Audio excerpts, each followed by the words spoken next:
Hello friends, this is Wendy with Love and Stampin', and I am so excited to show you Pajama Crafter Stamp's new release.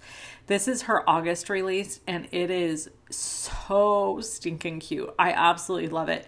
We've got the Baking Spirits Bright set, and there's some standalone dies that are just absolutely adorable. Little cookie pan and cooking supplies, baking supplies here that are die cuts.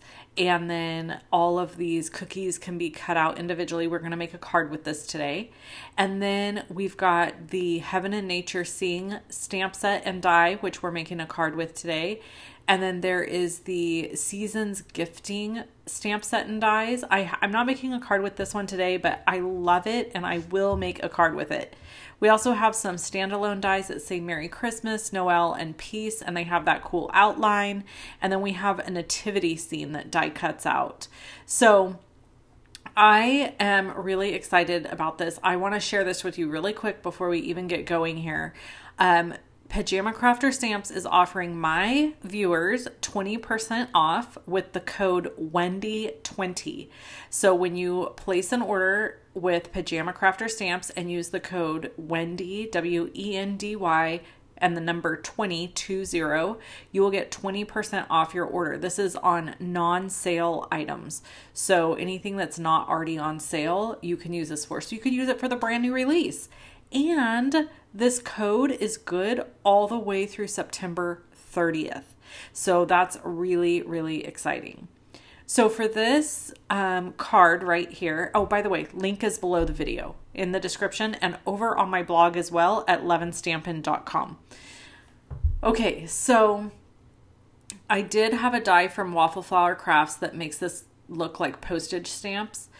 And I do have some regrets about how I did this. I kind of wish I would have masked off the inside pieces of this die before I cut it, but it is what it is, and I really just wanted to color this image. So I'm using R59, R29, R35, and R32 to color my first poinsettia here. I'll also use that to color the cardinal, and I am just loving coloring. I just love to color. So, and then here we're going to use G09 and YG06, I think, or 03. And same over here. And coloring in some of those leaves. And then I decided to make my other poinsettia kind of like a peachy off-white color. You've seen those poinsettias are really beautiful. And we're just putting our darkest color down first, and I always put my darkest color wherever two places meet or one object lays on top of another. And I literally can quote that verbatim because of my friend Kelly, because she says it in almost every one of her videos. So it's basically the same exact thing she says. So obviously under this bird, it would be darker. Where the poinsettia lays on top of the leaves would be darker. Where each poinsettia petal lays on top of another, it would be darker underneath that. And so I'm just adding in shadows where it makes sense to me. I am not perfect at this, and I want to just say that the only way you get better at coloring is to practice. If you don't practice, you don't get any better at it. It really is a special skill set that takes and requires regular practice. So here for the cardinal, I didn't even shade his beak. I just colored it an orange, and then I colored his face black. I went in with my C7, I think it's C7 or C9, and my C5 and C3 and C1 to color this lantern. And I do have eventual ideas in my head to light this lantern up, although I saw another amazing crafter did that, so maybe I won't. Sometimes you have an idea and somebody beats you to it, and then once you've seen it where somebody else has done it, you kind of lose the same desire to do that. For the glass parts of this lantern, I just put streaks of blue, and then I colored the entire background blue. Now, in my photos, you cannot really see this blue because it is so pale and light. It just kind of kept coming out as white in my photos. and I couldn't get my lighting just right. So here on the video, you can kind of better see that the background is in fact painted in a blue color. Now, if I had confidence in my abilities to color windows or glass, I would have probably added some darker shades of blue on the lantern, but I'm really not confident in that area. I did go in with a C3 marker and add some shadows around the stamped image, and that really helped it pop. Here I'm just using Versamark ink, and I used my Cotton-Tel embossing powder tool, and then I heat set this with Hero Art's detailed white embossing powder. Again, all the products are going to be linked below the video. The way I do my links is I have one link that says supply list, and I have one link that says blog post. Both links take you to my supply list, but the blog post link also takes you to look at my videos, read my little write-up, and that's where my videos are stored also. So here I decided to add this sentiment across the top of this stamped image. My idea for this card was just for this background to be beautiful and then kind of have this sentiment that just pops. And I really love the font of these sentiments too, by the way. So I'm going to use some dimensional, I either used dimensionals or dimensional tape. I couldn't really decide where I wanted to put the sentiment. I ended up putting it up here to not cover the bird up, and I'll be honest, I kind of regret that decision. I kind of wish I would have done it at the bottom. I don't know. It was like I was trying not to cover up the bird, and then in putting it here, I feel like it kind of chopped my image up too much. But you know, we win some, we lose some. It's still a beautiful card. Anybody who receives this card from me is going to enjoy it, and they are not going to say, oh my gosh, why did she put that sentiment there?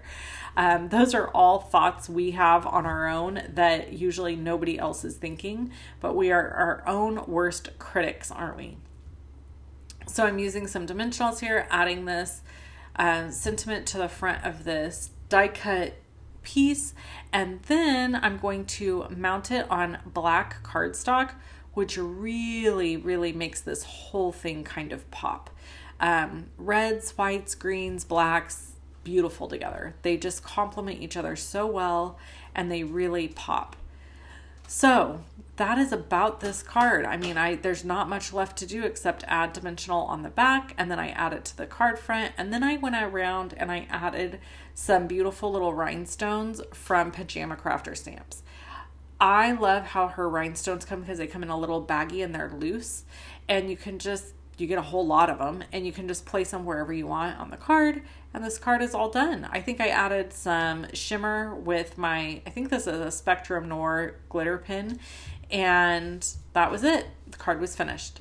So for my second card, I am using all of these cute little cookie images, and then I'm going to stamp these and color these. So really quick, while I'm doing this, let's talk about Christmas cards. It is August. Here I am making Christmas cards. And obviously the title of this video is, when do you start to make your Christmas cards, right? Like, I think everybody's answer to this is probably different, but I would say a lot of card makers would agree that starting in July or August is very fruitful. I know personally that it seems like I never have enough Christmas cards. Not only do I mail Christmas cards, but I also always need them for, like, if we go to somebody's house for a dinner and I want to bring a little hostess gift, I might want to bring a little card with me. If I have somebody I need to say thank you to for a Christmas goodie, or, you know, if there's something fun that I have done or attended and I want to thank the person that through the event, through the mail later. So it's like there's always these random things that pop up during Christmas time. Now, everybody loves to send the photo cards, right? The ones that have like your family photos on them, and you just get them printed through there's tons of different printers, and then you send them out. Well, I've done that in years past because sometimes I just run out of Christmas cards, and other times I do it because if I spend a really long time making a card, I struggle to send it to people. I know we've talked about this before. It's like I have to send cards to people that I know are going to understand the amount of work that went into the card. And I don't want it just tossed in the garbage. And I know that's so silly. The whole point of making the card is just supposed to be for the joy of making it, and giving it is supposed to be for the joy of giving it. And I probably shouldn't worry about if somebody just feeds it to their dog for dinner. I mean, that's really none of my business. But for some reason, it just, I don't know. When I spend so much time making a card and coloring it and everything, the thought of somebody just tearing it up is heartbreaking. So anyway, here I'm just only going to color one set of these for you because I did the same thing with the others. I just swapped out some of the colors. So I'm using E37 and E34, I believe it was 33, maybe E33. And that's what I used to color all of the cookies and the gingerbread man. And then my good old R59, R29, R35, R32 for all the reds. And then I did my C9, 7, 5, and 3, and 1 for the hat. And then I'm adding sprinkles in red and green. And then I colored this other cookie like a chocolate chip cookie. I don't know that it's meant to be a chocolate chip cookie, but that's what I did. So I have one sugar cookie and one chocolate chip cookie. And I ended up coloring them that way.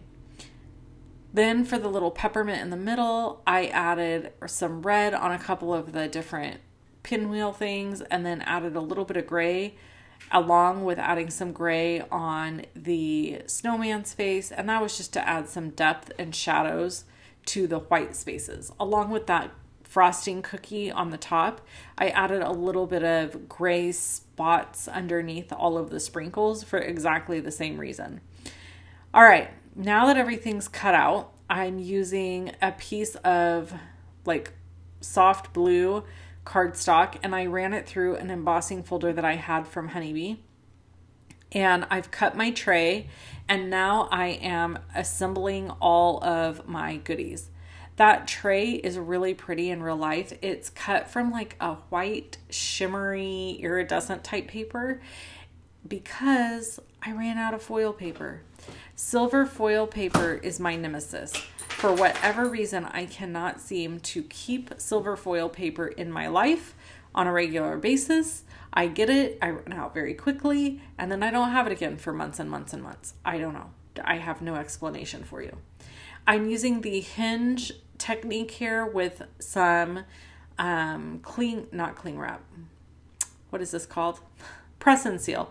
So that I could get all my parts and pieces laid down nicely. And I'm using my precision glue press. Love the precision glue press. Recently, I talked to somebody in our creative vault who owns a precision glue press and had never used it and was having trouble with glue. And I said, girl, what are you doing not using your precision glue press? She finally got it out and used it and messaged and said, what in the world is wrong with me? Why did I wait so long to open this thing? I'm telling you, that precision glue press, one of the best things that was ever invented, just like the Misty. So here I'm using E49, E37, and E33, some of those markers that I had from earlier, and I'm just coloring a wooden spoon. And I thought I would just add some spoons and baking equipment to this little baking tray of cookies, because I just thought it would be cute, and why not? I've already die cut them. I may as well use more of them, right? So I've got a little silver spatula that I cut out of my little teeny tiny scraps from my silver foil. I really wanted to cut my cookie tray in silver foil, but anyway, whatever. Life is life. So here I'm going to add this spatula down, then the wooden spoon on top of that, kind of at a crisscross. And then we'll do the sentiment and some rhinestones, and this card will be finished. So both cards took a little while to make because there was a lot of coloring involved. But you could make cards much, much, much simpler than having multiple layers of colored die cut pieces. Here, this little tag comes in one of the die sets, but I really wasn't sure, well, would it fit any of the sentiments from the Baking Spirits Bright set. So I just left it alone and decided not to use it. I'm going to grab my mini Misty and stamp this in Versamark and heat set it in white. And then I will fussy cut out the sentiment. To finish up this card, I just had to add my sentiment, and then I added a bunch of these little teeny tiny bits and pieces. This is a little measuring spoon set that comes, and I cut it from the silver foil, added a little bit of glue from the Precision Glue Press and glued it down on top of the baking mat, or baking sheet, I guess is what we call that. And then I added some of those same pretty little rhinestone things that I added to the other card, and then this card was finished. I really love how both these cards came together. I think that they're absolutely adorable. If you want any products from Pajama Crafter Stamps, like I said, use my code Wendy20 and get 20% off your entire purchase of items that are not on sale. You can check out either video you see here to watch more videos from me. Subscribe by clicking the circle with my face in it. And I hope you guys have an amazing day, and I'll catch you in the next video. Yeah, stay tuned, friends. See you soon.